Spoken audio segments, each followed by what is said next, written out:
Est-il nécessaire d'avoir un maître pour apprendre les pratiques ésotériques? Dans de nombreux jeux vidéo, histoires et films, le personnage du maître revient souvent. Il joue un rôle crucial dans l'évolution du protagoniste tout au long de l'histoire. L'image du maître est largement appréciée car il incarne à la fois le guide, l'enseignant et celui qui transmet le savoir. Dans le monde universitaire et dans la plupart des métiers, le rôle de l'enseignant est fondamental.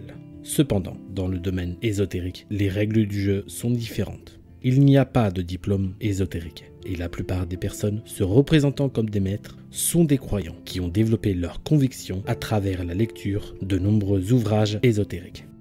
Malheureusement, la majorité de ces maîtres pratiquent peu leur discipline occulte, mais partagent uniquement leurs croyances sur le net et aux adeptes pour ne pas dévoiler au grand jour leur incapacité à faire quelconque acte magique, ce qui rend difficile de distinguer les bons des mauvais maîtres.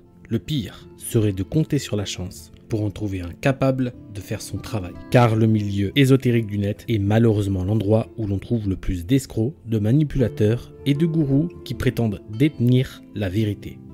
Pour ceux qui recherchent un véritable enseignement pratique et non dogmatique, il est presque impossible d'en trouver un. Même si vous trouvez un maître compétent, il est peu probable que son enseignement corresponde exactement à ce que vous recherchez. Il est donc préférable d'apprendre par soi-même, d'explorer les contenus ésotériques ainsi que d'autres domaines, comme par exemple les contenus sceptiques.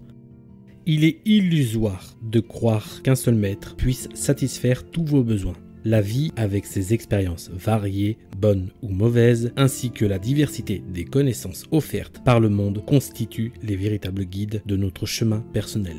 La quête d'un maître ésotérique répondant à toutes vos attentes est vouée à l'échec. Bien que certains s'autoproclament maîtres dans leur domaine et offrent des promesses séduisantes pour attirer des adeptes. Mais il est crucial de se rappeler que vous seul pouvez réellement définir ce que vous voulez. Ne laissez pas des obscurs charlatans du web vous promettre la réalisation de tous vos rêves, car un seul individu ne peut pas combler tous vos besoins. Souvenez-vous que vous avez un cerveau et que comme tout être humain, vous êtes vous aussi influençable. Si vous ne faites pas preuve de prudence dans vos interactions sociales, en particulier dans le domaine ésotérique, à coup sûr, vous risquerez de vous perdre et de vous faire endoctriner. Voici un petit exemple. Imaginons que vous aspirez à voir les fantômes. Vous comprenez qu'atteindre cet objectif nécessite de développer vos capacités. Vous faites la rencontre d'une personne qui prétend détenir les connaissances nécessaires pour vous guider dans cet apprentissage.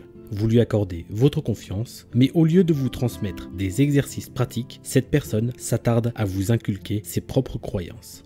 Progressivement, il imprègne sa doctrine dans votre esprit, augmentant ainsi pour vous le risque de devenir esclave de ses croyances à lui.